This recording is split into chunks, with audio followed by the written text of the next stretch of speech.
Voila again.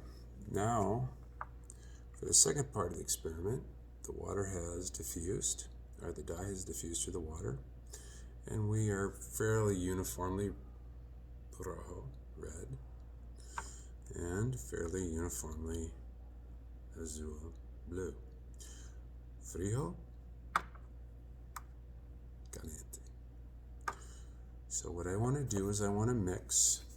I'm going to use a salmon card, and I'm going to take the hot water, and I'm going to turn it upside down onto the cold water. Let's see if I can do this.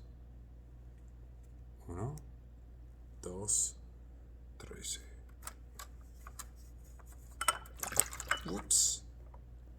A little spillage, but if you look, you can see we are not mixing.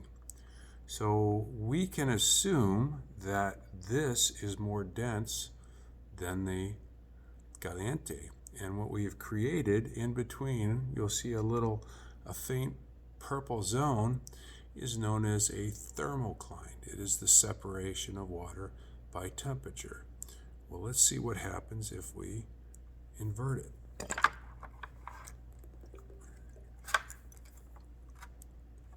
And when I invert it, again, sorry about the spillage, we will see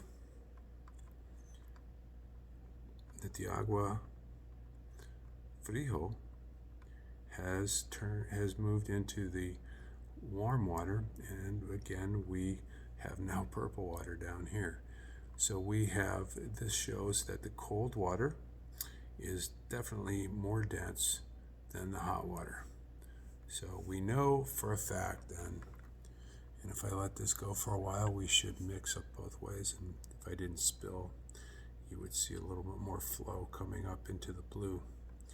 But we definitely can see here that the cold water is more dense than the warm water. Okay, we'll try this again, but this time we'll use salinity.